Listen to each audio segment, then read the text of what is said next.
It's so demanding these days. Oh, man, it's unbelievable. So we're not going to see anybody in until they get here. Okay, so I don't say it. Yeah, so they're not here, so we, All right, so I'll just do this and then, yeah, so, not yet. okay. So just start here and then go to my opening statement. Oh, Lord Almighty, he's here. Go ahead. You go ahead. Go ahead. The Subcommittee on Government Operations will come to order. Without objection, the Chair is authorized to declare a recess at any time.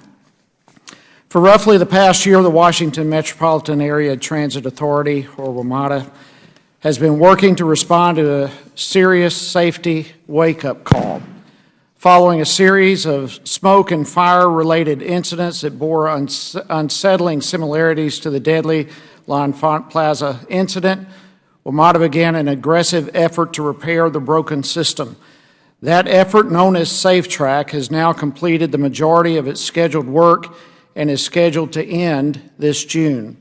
There are approximately 3 months until the end of SafeTrack and the start of a new effort to remedy WMATA's problems and redeem the system in the eyes of passengers.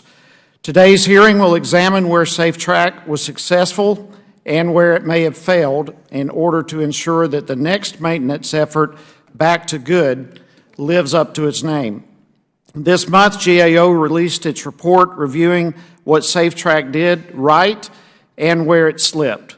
That review found that while SafeTrack appeared to be meeting repair goals, the planning for the program fell short. GAO found that SafeTrack's repair and maintenance efforts were based on incomplete inspection data. The result of this was that infrastructure that should have been high priority actually slipped through the cracks, creating further safety hazards. As a result, serious safety incidents continued to occur, including the East Falls Church derailment. As WMATA begins to shift its efforts away from addressing deferred maintenance toward preventative maintenance, it's important that it apply lessons learned from SafeTrack's failures. WMATA's troubles are not limited to maintenance alone, however. The Back to Good program will focus heavily on integrating WMATA's newest 7000 series cars into its fleet. These new cars will replace some of the oldest and least reliable cars in WMATA's fleet. However, there are serious questions about those 7000 series, their reliability, as well as the potential impact they are having on the rail infrastructure itself. WMATA is also facing a troubling financial future. Recently, they adopted a budget for fiscal year 2018, which Mr. Wiedefield characterized as a reality check. While WMATA may have escaped a serious financial crisis for the upcoming fiscal year, it did so only by the skin of its teeth. Many of the solutions used to address the dire financial reality WMATA faced will not be available in the future. Rider rates are falling rapidly, and as a result, so too are its incoming revenues. These problems are not going to get better by themselves. WMATA must address not only its failing and falling revenues, but also its rapidly increasing expenses. So I want to thank each of the witnesses for being here with us today. I look forward to hearing from you as we work to make WMATA safe, secure, and successful for the future. And with that, I'll recognize Mr. Connolly, the ranking member of the subcommittee, for his opening statement. Thank you, Mr. Chairman, and thank you for that very thoughtful opening statement. And I thank my friend, Mr. Meadows, the chairman of our subcommittee, for his support on exploring this issue and trying to find common ground for solutions. And I want to welcome our panel, where we can talk about both where have we been, but more importantly, where are we headed. Today, we'll examine the shortcomings and benefits of the year-long WMATA rehabilitation program known as SafeTrack, as outlined in the GAO report, which we requested. This report, called Improved Planning of Future Rehabilitation Projects Could Prevent Limitations Identified with SafeTrack, a long title, confirmed that SafeTrack will not fix all of WMATA's systemic and organizational deficiencies, nor was SafeTrack intended to. But we should welcome GAO's assessment that SafeTrack demonstrates WMATA's commitment to preventative maintenance, including the repairing of track assets before they break and cause more cost and safety impacts. The report identified some concerns with SafeTrack, both in planning and implementation, and I might add communication with the public and local leaders. While preparing for SafeTrack, WMATA did not collect adequate data on the condition of rail and non-rail assets, did not consider the cost or potential impact on safety outcomes or alternatives to SafeTrack, and provided limited advance notice to local stakeholders about the significant disruption SafeTrack in fact would cause. However, WMATA has improved the collection and monitoring of work performance data, enhanced communication with local jurisdictions, established independent reviews of SafeTrack, and has responded quickly to concerns raised by its safety regulator, the FDA. I look forward to hearing from WMATA, GAO, and my colleagues on ways in which we can promote the adoption of GAO's recommendations as we move forward. We should also use this opportunity to examine the broader challenges facing the nation's transit system and better understand the resources urgently needed to re-establish Metro as a safe, reliable transit system that serves the people of Metropolitan Capital Region, the federal workforce, and the 19.3 million visitors who come to the nation's capital every year. It should come as no surprise that a congressional committee tasked with ensuring the efficiency of the federal government and the safety of its workforce has vested interest in the success of this transit system because it delivers more than one-third of our federal workforce to work every day. In March 2016, when Metro announced it would shut down for 24 hours to conduct emergency inspections, the first question on everyone's mind was, how will the federal government operate?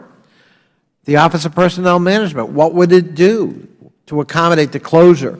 Unlike any other transit system in the United States, that was a question we had to ask. The federal government is the primary stakeholder in this transit system, and I certainly look forward to working with my colleagues on both sides of the aisle to ensure that that federal workforce and that federal support for Metro is commensurate to its fundamental reliance on the system. We're the biggest beneficiaries. For several years now, WMATA has been a system in crisis. All lights blinking red. The lack of a strict safety culture has resulted in derailments, falsified track inspection reports, fires, major track defects, and has actually claimed lives. Reliability concerns and a crisis in customer confidence are depressing ridership, as the Chairman indicated, by a magnitude that is driving down national transit ridership numbers now. And new fare increases coupled with service cuts are expected to claim as many as 14 million trips in FY 2018. Members of the WMATA Board of Directors at times seem to have been incapable of resuscitating, much less managing Metro. As someone who spent more than 22 years working on Metro-related issues, including rezoning property around Metro stations to maximize their potential, approving local operating subsidies, helping create local tax districts to fund construction of the Silver Line, it has been personally painful to me to watch the dysfunction at Metro imperil the transit system our region takes so much pride in. And I want to see a restoration of the confidence in the system. General Manager Wiedefeld deserves credit for taking decisive action to promote system safety. After successive asset failures in the spring of 2016, he implemented a 24-hour shutdown of the system and later unveiled SafeTrack. By the end of SafeTrack, WMATA will have completed 3 years of maintenance in 1 year, including the replacement of 50,000 rail ties. In the wake of the March 15 shutdown, I cautioned Mr. Wiedefeld that this cannot be the answer long term. You get to shut down the entire system once, but you don't get to do it again, at least with any credibility, and I know he agreed. The completion of SafeTrack, a new industry standard preventative maintenance program, the Back to Good program, and the soon-to-be-established Metro Safety Commission must cure what ails Metro's safety culture. But let me end on this. All of this is important, and we still have to address other safety things not addressed by SafeTrack, like you pointed out, Mr. Chairman, the safety of the existing railcar fleet. But in the long run, stability to Metro is going to be about financial stability. Can we have a stable, dedicated source of revenue that will allow general managers in the future and boards to make enlightened decisions that anticipate our needs in the future. The tin cup approach to financing Metro has to end. It doesn't work anymore. Right now, Metro is dependent on two sources of revenue: increasing operating subsidies from the compact members, not including, unfortunately, the federal government, and secondly, fare rate increases. And there's a limit to that elasticity of demand. And so I look forward to this conversation today because I think there are some profound questions we have to face, far beyond SafeTrack, though that's important. And I think you've touched on a lot of them, Mr. Chairman, and I certainly look forward to working with you as well as my friends on the other side of the aisle to find a solution for the nation's capital metro system. I yield back. I thank the gentleman. The Chair notes the presence of one of our colleagues from the House of Representatives. We appreciate very much your interest in the topic today and welcome your participation. I would ask unanimous consent that Mr. Raskin from Maryland be allowed to fully participate in today's hearing, and without objection, so ordered. Glad to have you today. Mr. Chairman, could I also ask that Mr. Delaney of Maryland be added to that list as well?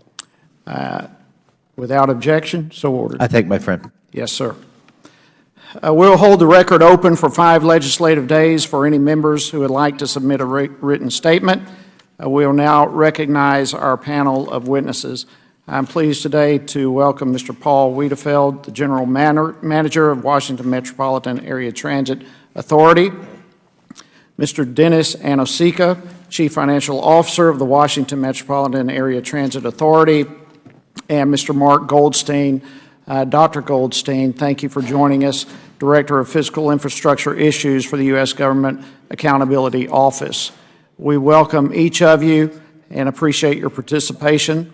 Pursuant to committee rules, all witnesses will be sworn in before they testify, so if you would please stand and raise your right hands.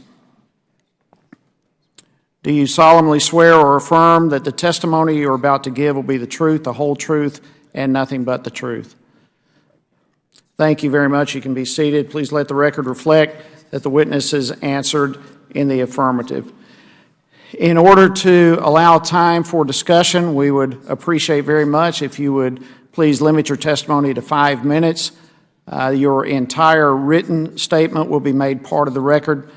And with that, Mr. Wiedefeld, we will get started. I'm honored to recognize you for 5 minutes. Good afternoon, and thank you, Vice Chair Heiss and Ranking Member Conley and members of the subcommittee. I am Paul Wiedefeld, General Manager and CEO of WMATA, known as Metro. With me today is Metro CFO Dennis Anosika. Since I appeared before this committee on December 2nd, 2016, Metro continues to make progress on our top 3 priorities, which are to improve safety, service reliability, and fiscal management. In particular, I am especially pleased with our advancements in implementing corrective action plans and recommendations of the FTA and the NTSB and the results we're seeing from SafeTrack. As you know, SafeTrack accelerates 3 years' worth of work into approximately 1 year. 12 of the 16 SafeTrack surges have been completed, and the work that has been accomplished under SafeTrack has been significant. For example, over 28,000 wooden ties have been replaced, which is more than was done in the past 2 years alone. Over 20,000 linear feet of grout pad had been replaced, and which would have taken 2.5 years to accomplish. In addition to the track work that is the primary focus of SafeTrack surges, we're working across the system to address issues like the water intrusion in the red line. As a result of these actions, we reduced track-related delays by 7% in 2016, including delays caused by smoke, fire, and arcing insulators. To sustain this progress, at the conclusion of SafeTrack, we will begin an industry-standard preventive maintenance program to further reduce service disruptions due to track failures and create opportunities to identify and repair track problems before they disrupt daylight time rail service. I want to thank the GAO for the highly professional manner in which it conducted its review of SafeTrack. As noted in our letter, which accompanied the GAO report, Metro concurs with the findings and conclusions in the report and is already working to address the recommendations. However, we are concerned that the report does not accurately reflect the true level of crisis and urgent safety challenges the agency was facing almost 1 year ago.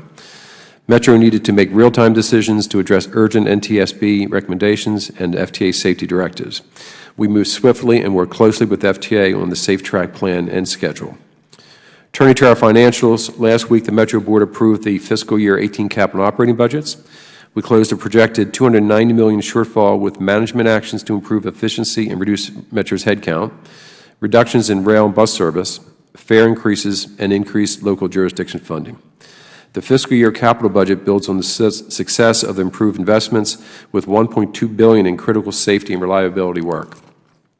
As you may recall, in recent years, the agency was not spending all of its funding program for capital projects. In fiscal year 15, it spent only 65%. In fiscal year 16, this was improved to 85%. And in the current year, we will be spending 100% of the program capital dollars. The PREA commitment of $150 million from the federal government, matched by $50 million from each of the state of Maryland, Commonwealth of Virginia, and the District of Columbia, represents approximately 25% of Metro's capital budget. Due to this generous support of the Congress, new safe and more reliable trains are serving more customers. Over the past year, we have delivered over 300 new rail cars, 7,000 rail cars, going from 8 to 20 cars per month. With the approval of the fiscal year 18 budget, we need to turn our attention to addressing Metro's long-term financial challenges. Recognizing that we are at a critical juncture, I have already begun to determine Metro's capital and operating requirements going forward and will come out with those next month. We have been and will continue to work with the stakeholders in the region as we move forward in solving some of the long-recognized financial issues facing the agency. Finally, while my written testimony provides more detail, I'd like to highlight our Back to Good initiative, which focuses on actions to improve the customer experience and reliability of service. We have established specific performance measures, which I will hold all Metro employees accountable for achieving. For example, our goal is to reduce passenger offloads due to rail car failures by 25%. We will do this by increasing the number of 7,000 series trains while retiring the 1,000 and 4,000 series, our oldest, least reliable, and a safety concern, by the end of 2017, and focusing on the remaining legacy fleet to reduce delays associated with propulsion, doors, and brake issues. Another goal is to reduce customer delays from track defects by 50%. This will be done as we complete SafeTrack and improve and move forward with our preventive maintenance program. I will close by thanking Congress for your continued support of Metro through federal funds, particularly the PREA funds, which are invested in long-deferred improvements to the system. You have my full commitment that I will continue working to get Metro back to good. Thank you very much. Mr. Anasika, do you have any oral statement that you'd like to make? Thank you, Mr. Chairman, and thank you for the invitation. I look forward to the questions from the committee. Okay, sir. Thank you very much. Mr. Goldstein, you're recognized for 5 minutes. Thank you, Mr. Vice Chairman, and thank you, Mr. Chairman and members of the subcommittee. Good afternoon. Thank you for the opportunity to testify on GAO's recent review of WMATA's SafeTrack initiative. My testimony is based on a report we issued earlier this month. Recent inquiries into WMATA's Metro Rail system have revealed a range of serious safety issues. In response to some of these issues, as well as a backlog of track maintenance, WMATA announced in May 2016 that it was undertaking SafeTrack, a large-scale rehabilitation project. The SafeTrack project is overseen by FTA. GAO was asked to review a range of safety and oversight issues regarding WMATA. This report examined the extent to which WMATA's planning and implementation of SafeTrack was consistent with leading project management practices, as well as steps taken by FTA to oversee SafeTrack. In a review, we found the following. First, WMATA's planning of SafeTrack did not fully align with leading project management practices. While WMATA generally followed leading practices to coordinate with stakeholders, it did not comprehensively collect and use data on the condition of its assets, analyze project alternatives, or develop a project management plan before starting work. WMATA did not follow these practices because it believed it needed to start work immediately to address critical safety issues. Although WMATA inspected track assets when planning SafeTrack, those inspections were not comprehensive and did not collect data on the condition of all track infrastructure, such as all interlockings, where trains cross from one track to another. As a result, WMATA's decision-makers may not have had sufficient information to develop project objectives and to properly prioritize SafeTrack work. Though WMATA developed 3 alternatives for SafeTrack, it did not determine the costs or impacts of each alternative or assess them to determine which approach may have resulted in greater efficiencies, lower costs, or less disruption for riders in local jurisdictions. Before WMATA began SafeTrack, it lacked a comprehensive project management plan, which is a key tool to ensure a project is completed on time, within budget, and according to quality standards. WMATA does not have a policy that requires and includes relevant procedures for how to carry out these planning activities for large-scale projects. Without such a policy and procedures, WMATA lacks a framework plan to do future projects so that they achieve their objectives. We also found that WMATA's implementation of SafeTrack generally did align with leading project management practices. Specifically, WMATA officials collected information on the work being performed during SafeTrack. WMATA officials also collected lessons learned during and after each surge and used those lessons during subsequent maintenance and planning efforts. Additionally, WMATA developed new organization-wide quality control and assurance programs and a framework and is implementing them for the first time through SafeTrack. Thank you, Mr. Chairman. This concludes my testimony. I'd be happy to respond to any questions that you have. Thank you very much. As we begin our questions, I would like to begin by recognizing myself for 5 minutes. Mr. Wettefeld, one of the areas of great concern and interest, frankly, to me, is the fatigue management policy. Can you explain what that is and why it was put in place? Yes. Basically, we're following the lead of other major transit or transportation industries, which is not to have the workforce just work continuously, particularly as there are overtime opportunities and things of that sort. So what we have implemented is a policy in effect that on the 7th day you had to take a day off. We just feel that's consistent with the overall culture we're trying to create in the agency, and we think it's the right thing to do for our employees and our passengers. Okay, so, and that's good, not to work 7 days in a row. You certainly don't want, but doesn't that create some problems with overtime? How does it work as it relates to overtime? It does create some problems. Right now, the policy was actually established by the board. There's the contract that we have with our employees allows the most senior person to get that work. We have not been giving that work to that person, again, for the safety reasons perspective. So we are actually we're taking it to court. We lost in a grievance to an arbiter on that issue, and we are taking that to court to see if that can be overturned. Okay, so a person works 40 hours a week, whatever, then we're talking overtime. And you are required then to go to the most senior people first to offer overtime. Yes, sir. If they don't want to do it, do you go to the next senior person and work your way down? Okay, what happens, is there that senior person, do they still receive payment? We have been paying them because under the contract, we are required to do that. But again, from a safety perspective, again, we made the judgment that we thought it was more important for safety to pay that person not to work that 7th day and to go to the next person in seniority. So you pay the person not to work? Yes, sir. And then you have to pay someone else to work? Yes, sir. So you're paying time and a half to not work and then time and a half for someone else to work? Yes, sir. All right. That to me helps explain some budgetary problems. I think it probably does to all of us. A January presentation on the 2018 budget indicates roughly an $81 million, you're anticipating $81 million in overtime costs. Is that correct? Yes, sir. Can that be corrected, adjusted? It can be, and we're working on that. We're doing a number of things. One is to get that ruling overturned, where we don't have to offer that work. The other is we are focusing on absenteeism, workers' comp, long-term absenteeism, and overtime in general. But I do have to say, overtime in the transit industry is a standard. You anticipate overtime. There's rationale for it. You have 2 big peak periods that you have to meet. And in fact, it's a financially good decision to pay overtime rather than bring in more people and all the associated costs associated with that, particularly in terms of post-employment benefits and things of that sort and pensions. So it is a standard within the industry to use overtime, but we have to use it very tightly. And the key is, in our business, if someone doesn't show up, you basically have to get someone to run that route or drive that train, and you go to overtime. So you want to make sure that you're having people show up for work. So making sure that they're not calling in sick. Yeah, obviously, they can call. So is absenteeism a problem? It is an issue that I'm focusing on to bring that down. Yes, sir. All right. And, well, how are you going to bring it down? We actually rolled out a new policy on March 1st.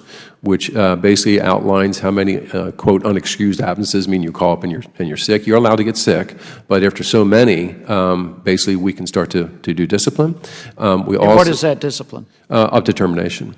And then the other thing we've done is to make sure that the supervisors, for anyone that's out for more than 2 days, then it has to go to medical and not a supervisor making those decisions to grant additional days off for sickness. So things of that sort that we're trying to tighten up on. What would you say is your biggest challenge in controlling staffing costs? I think that one of the biggest challenges we have is to continue to meet the customer demands with the limited dollars we have. I mean, we went through quite a discussion in terms of reducing hours of service to do the preventive maintenance, and we went through a very hard discussion in terms of having to cut back services for people that need transit to get to work, to get to do their lives.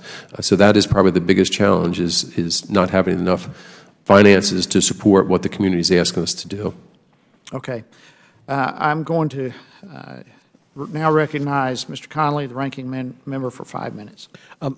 Thank you, Mr. Chairman. I do want to say to the Chairman, I think his questions are quite pertinent on personnel, but I also want to say Mr. Wiedefeld is the first general manager in my memory who has had the intestinal fortitude to impose discipline. So workers have been held account for misdeeds. Inspectors who falsified inspections have been fired. Operators who blew through red lights after being cautioned to pay attention have also been held accountable, up to and including termination. I think most of us up here on a bipartisan basis want to strengthen your ability, not on an arbitrary basis, not in any way to compromise due process, but we feel, I think, on a bipartisan basis, people need to be held accountable. And there is a personnel problem in Metro. That's, when we look at various problems, we've got a financial problem, that has to be addressed. We got an operational problem in terms of physical infrastructure, which we're working on. But we also have a workforce issue. And that workforce has been allowed to, I think, slip. But I got to give Mr. Wiedefeld credit. He's the first general manager in living memory to have the willingness to expend political capital to address those issues. And I would hope on a bipartisan basis we help strengthen his ability to do that. I don't know if you want to comment on that, Mr. Wiedefeld. No, the accountability starts with me, sir, but I expect that from everyone that works at Metro. Mr. Goldstein, we requested the GAO report, and we thank you for getting back to us in a timely fashion. But there's a little bit of a sense in the report, and I don't even mean this inferentially critical, but you almost could write, in a perfect world. They didn't come up with a business plan that normally would be expected. We should have, in advance, had certain standards in place and practices in place. We should have had the FTA reviewing it before we did it and all that. But my sense from Mr. Wiedefeld and Metro was they determined that the situation they inherited was sufficiently dire that we couldn't exactly do that perfectly. We didn't have another 6 months because public safety was at risk, and that was the urgency of the moment. And so, yeah, we were willing maybe to not have everything in place we would ideally like in order to proceed. Your comment. Sure, I understand that point, and we certainly discussed it with Metro for quite some time. We don't disagree that there wasn't a major safety problem. I ride the red line every day. I certainly want a safe train myself. But I also no wonder GAO is so critical, Mr. Wiedefeld. Well, it's only the medical center in Friendship Heights, really, that I worry. But I think that's also not prudent or appropriate to embark on any major capital project, spending up to $130 million, without a plan. A lot of this wasn't news. It's a whole alphabet soup of agencies and organizations that have been providing Metro with safety violations and recommendations for a long time, for living memory, really, as you call it. Right. And so it's a surprise that there was no planning on the shelf even that you could use, that the kinds of information that they had was not sufficient. Mr. Wiedefeld, do you want to respond to that? That's a fair point. It is, but In what I saw at the time, what I've said is I started November 30th. If I had known what I know now, I would have started November 30th. We were at that state. I could not live with myself not doing something as quickly as we could.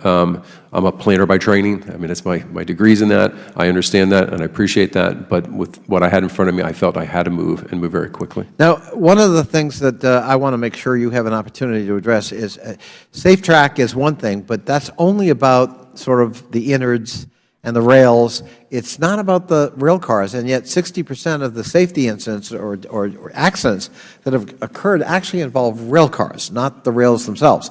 And I wonder if you could address that. And secondly, doesn't that underline the criticality of PREA funding continuing so we can afford and stay in our line in the queue and afford to replace the cars the Chairman talked about correctly that have to be replaced as a safety and reliability issue? Exactly. The track work we've been doing, we've been doing on the worst of the worst, and we'll continue to work on the track work, and that's part of the preventive maintenance program. But at the end of the day, for the customers, as we get that better and better, it's the rail car experience. So, for instance, offloadings or delays caused by failing rail cars. The 7000 series is key to solving that. We've already seen that. So it's important. That is funded by the PREA dollars. So it's important that we keep those flowing into the system. That also gets rid of the 1000 series, which is the one that NTSB says we need to get off the property as soon as possible. So we'll do that by the end of 17. And also the 4000 series, which is our least performing car, but also has safety-related issues. By getting both of those out of the system, we will both improve safety and increase the reliability. We also can manage the fleet totally differently. Right now, we have to, what we call belly those cars, those series. We have to put them in between cars that don't have the safety issues. So every night we go through this tremendous, 3-level chess to rearrange the entire fleet. By getting those out of the system, we can start running consistent consists, meaning all 6000s, all 5000s, and all 7000s. And that will improve the overall performance of it, as well as even the communication to our customers through the PA system on the cars. Mr. Chairman, I know my time is up, but you raised a point. I wonder if, on behalf of the two of us, we could just ask Mr. Wiedefeld to address, because it didn't get addressed, which was there seems to be a problem with the weight or the configuration of the 7000 cars on the rail tracks, which I think the Chairman raises a very good point. I've heard it too. If the Chairman would indulge following up on his own question. Sure, if you would. Okay. Yes. I mean, the 7000s are slightly heavier than the other fleet, but remember, the weight of the cars changes during the day. So you could have an 8000 series or 8000 car train with 6000 series and have much more weight, depending on the time of the day. So what we've done is we've actually got an independent analysis, particularly on the acoustic side and on the weight side, to find out, because we've gotten some issues in some communities, both in terms of noise and vibration. So we have gotten an outsider to basically take a look at that, and we're working with local communities to literally to go into their houses and monitor what is the base and then do that. So we'll be, as soon as we find out if there are issues there, we will address them. But so far, that car has performed very, very well. You're welcome. I would ask unanimous consent that Representative Comstock of Virginia be allowed to fully participate in today's hearing. Without objection, so ordered. We welcome you. Thank you for your interest in the topic today. At this time, I'd like to recognize the real chair of this subcommittee of government operations, Chairman Meadows. Thank you, Mr. Chairman. Thank each of you for being here. Mr. Wiedefeld, thank you for your continued service in trying to make sure that WMATA is once again returned to greatness. And so I just want to thank you there. I've got a few questions that I want to jump into right away.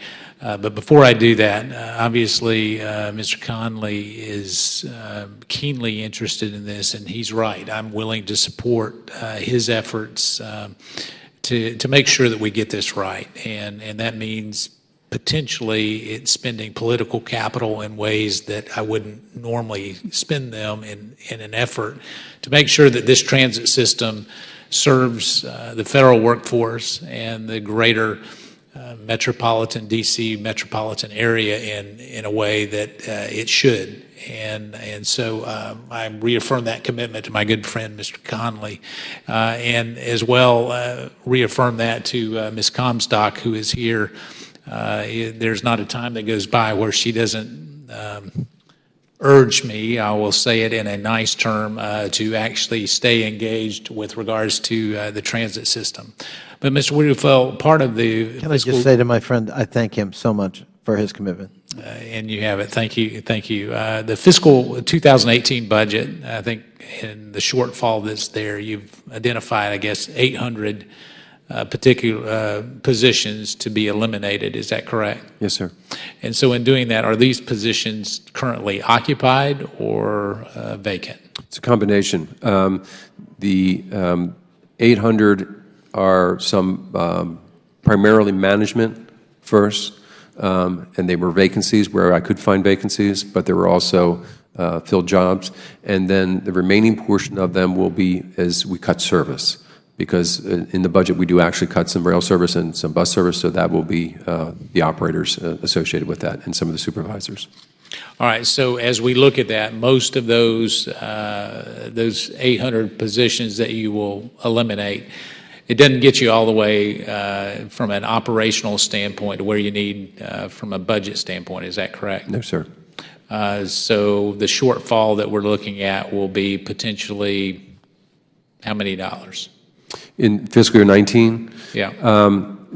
We don't have that identified. I'm coming out in April with my estimate both on capital and operating, looking forward, both 19 and into the future. So I will be putting that out shortly.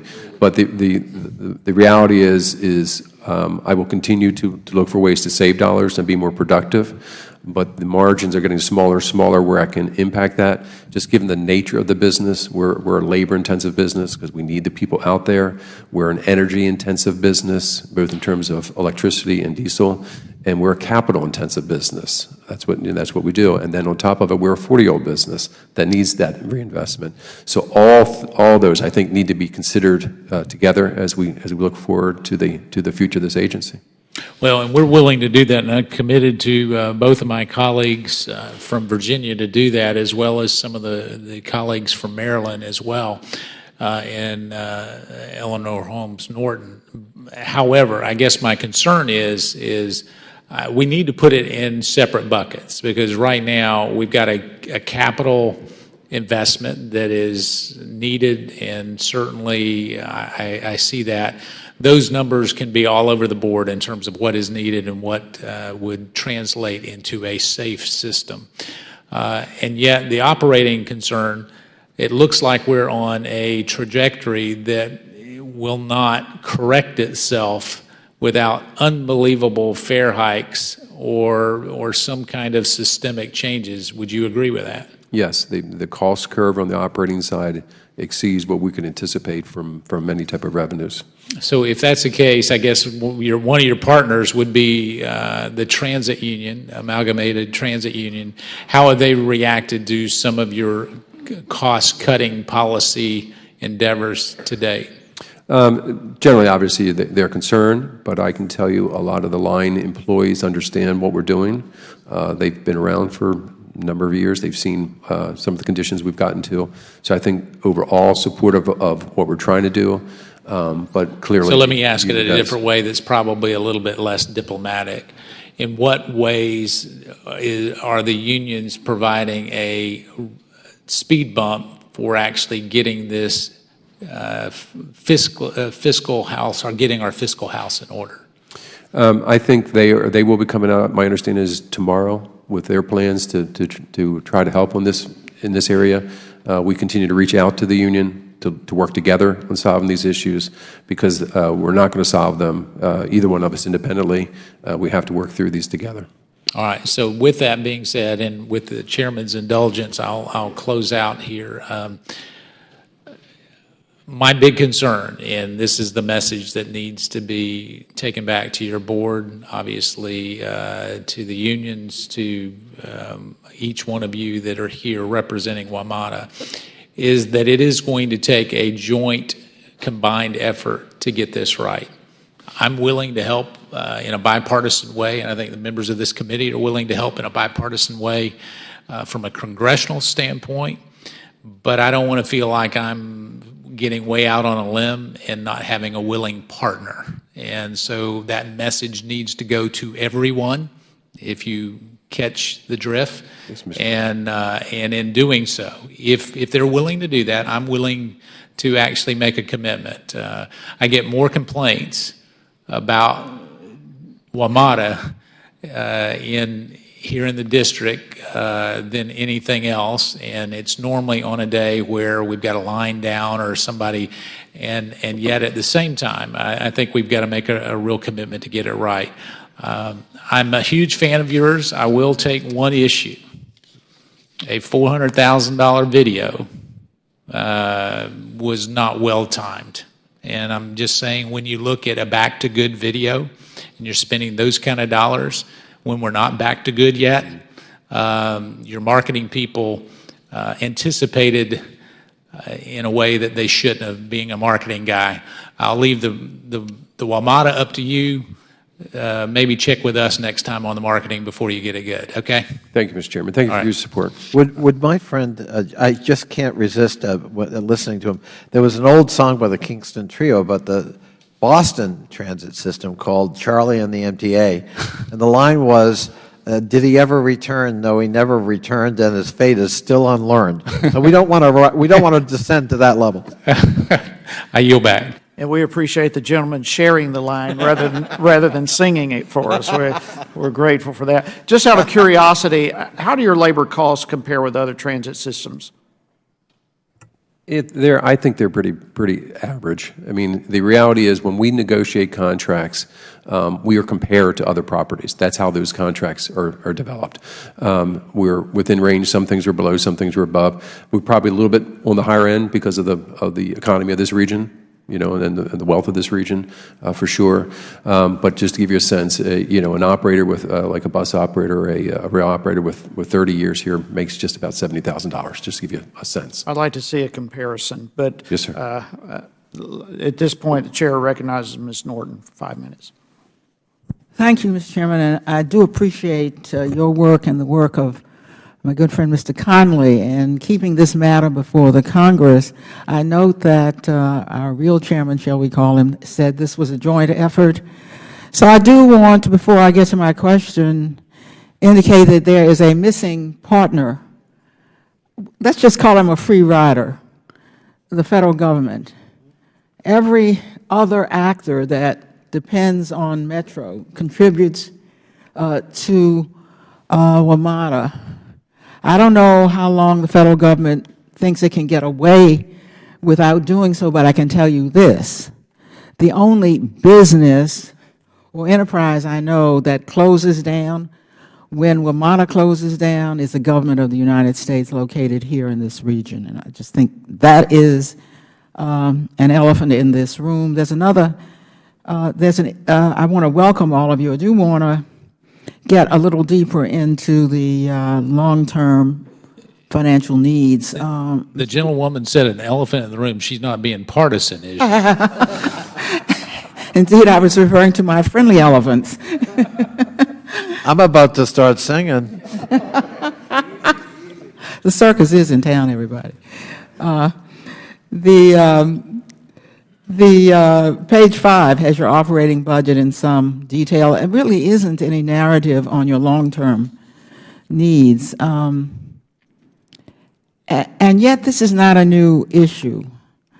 Staff went back and looked back over 40 years, found in 1979, and here is the language, that WMATA risks being in a, quote, continuing financial crisis. If that hasn't come to be, nothing else had. So that's 40 years ago. Then if we go back 11 years to 2004, the narrative gets to be a systemic service meltdown condition as early as 3 years from now. Well, 3 years from then was 2007. And so I don't know if meltdown has been going on all that time or not. But, you know, the metaphors are all over the place. And, of course, the metaphor of the day is death spiral. And that's about raising fares. That's what you're doing. Cutting services. That's what you're doing. That wasn't always the case back in 1979, that kind of juxtaposition. But that's where we are today. You don't use those hyperboles.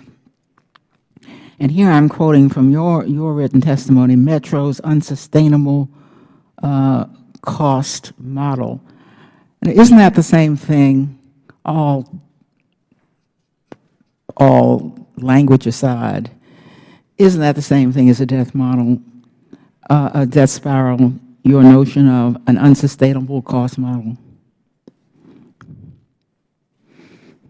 I think what I was referring to there is that that can be solved through additional jurisdictional contributions.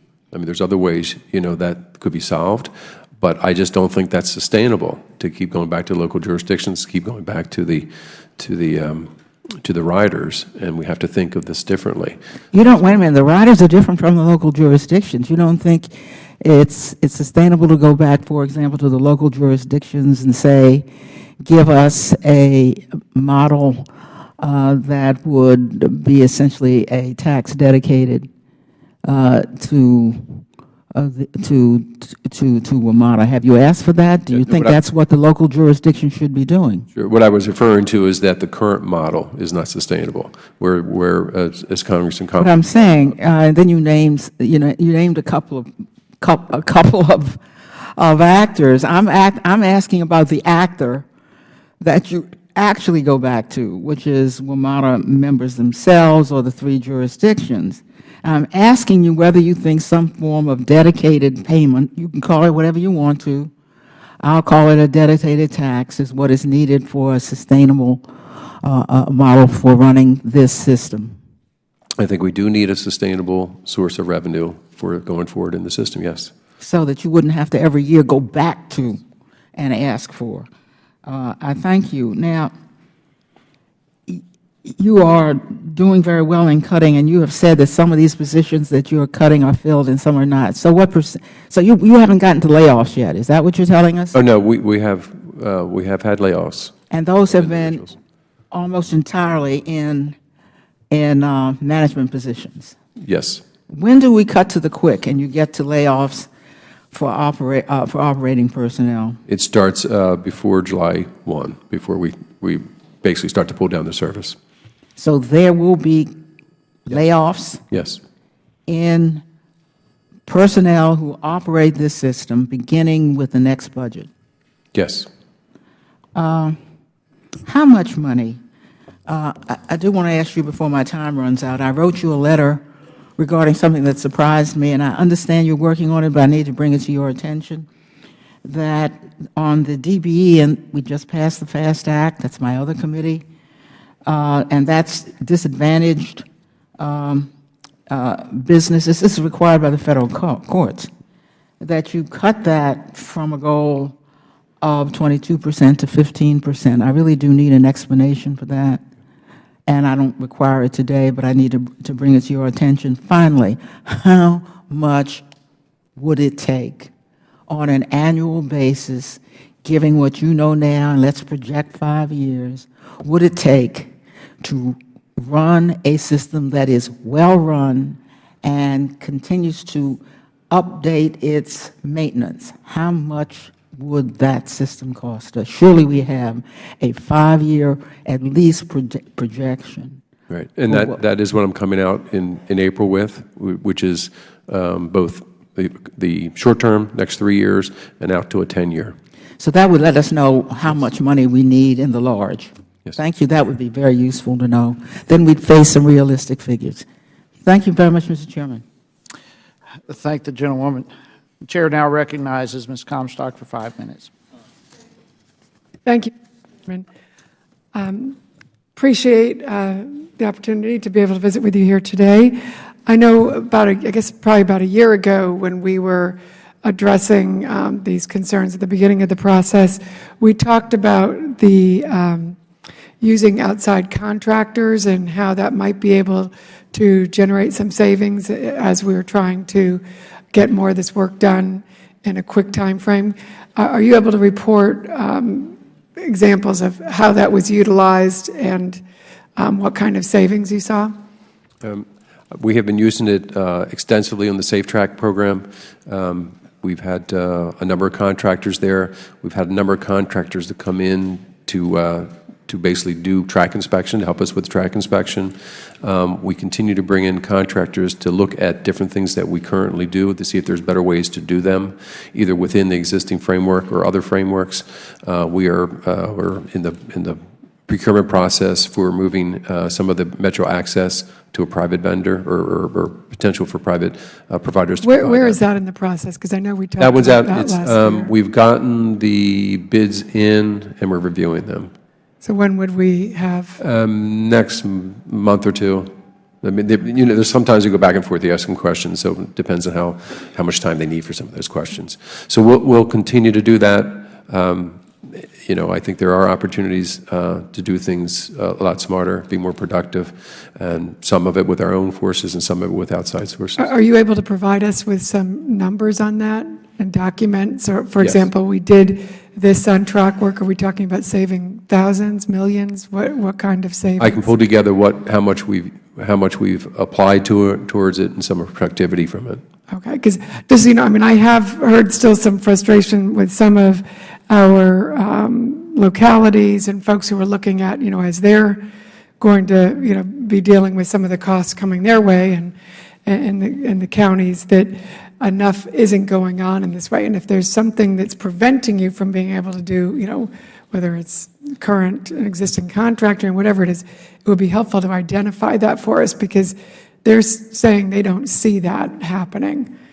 Do you have anything I can tell them to assuage their concerns? Well, I think, we also have to live within the contract bounds that we have, and we have to live within some federal regulations and law. So we have to do it within that context. Okay. But I am not, I have been open to, if there's an opportunity to use and it makes business sense to use private sector, then we do it. Can you give us an example of some of them that have been done? The biggest would be the track. We're spending, I don't know the numbers off the top of my head, but tens of millions of dollars on the private sector to do that work. It's all private sector? Yes. Not at this point? Not all. No, we continue to use our own people, but we've supplemented that extensively with the private sector. Okay. Well, that would just be helpful, maybe comparing what the cost of those outside contractors are versus the legacy staff that are doing things, and if that provides us some point of comparison, that would be helpful. Also, in terms of using technology in order to help bring costs down, do you have any examples of how you've been able to do that? And again, if there are any limitations in your utilizing new technologies? We are using technologies, and we're exploring some others, particularly with iPhones and things of that sort now for recording data that we're getting in real time, and then obviously to monitor it and do things of that sort. We've reached out, and actually we're working with the Network Rail, which is the company that runs London's system, where they moved to that, for instance, on their track inspection. We're very interested in the technology advances on track inspection, literally whether it's vehicles that take pictures and are constantly monitoring to how you're entering data when you're physically out there. All that is some of the things that we're exploring right now. So are we not, what % of that work in evaluating the track is done sort of pen and pad still or on paper versus technologically recording it for posterity? Well, it is recorded for posterity, but a lot of it is done in paper initially. So that's why we want to get out of that if we can. But we have vehicles that ride the system now that are basically X-raying the tracks, for instance, and the But are the people who, because we had, when we had the hearing and everyone was finger pointing that, well, they made me, remember the last hearing we had, witness said that they were forced to submit a false report, or that people were, I guess not the witness, but they were saying that's what they had heard. I think it was a union member had said they were filing false reports because they were being told they had to. And then on the other side, we had no record of it. So are we resolving that? So instead of all these back and forths and who said what and lengthy, costly investigations, do we just have a way of recording these things as they happen so that there's really no room to lie? No, we do, and we did it. I mean, that's what supported some of the actions that I took. I needed that information to support it. You know, whenever I let someone go, I have to be able to support it. And so we had that information. We had to do our homework to make sure it was done well so that we could support the decision we made. But as you recall, we terminated almost half of that division. No, and I appreciate it. And I know you did a lot of hard work on that, but it seems because of not using technology, it took a lot longer in terms of investigating it instead of saying, well, let's roll the videotape. That's a good point. You know, when we have, you know, when you're playing a game and you got to look back, you have the videotape sitting there, you can see in or out of the lines. And I think if we have technology to do that, so it would be helpful for us if we could like see that in action. If you could just provide us, perhaps provide the committee a video showing how this is being done and implemented so we can actually see what's really happening and how in the future we won't be able to have that finger pointing. We'll actually know if somebody did their job on Tuesday or Wednesday or Thursday or if they didn't do it at all. Okay. Yes. Thank you, Mr. Chairman. Mr. Chairman, I know that there are some members who wanted to be here and because of other committee assignments couldn't, and I know we're going to have a few days to submit questions for the record. I will also be submitting some questions so we don't do a second round, but on what does good look like as we move forward in the future. Thank you, Mr. Chairman. You're welcome. And there will be additional questions, and I ask unanimous consent. The members have 5 legislative days to submit those questions for record, and without objection, so ordered. I do want to thank each of our witnesses for your participation. Thank you for taking time to be with us today. If there's no further business, without objection, subcommittee stands adjourned. Good job.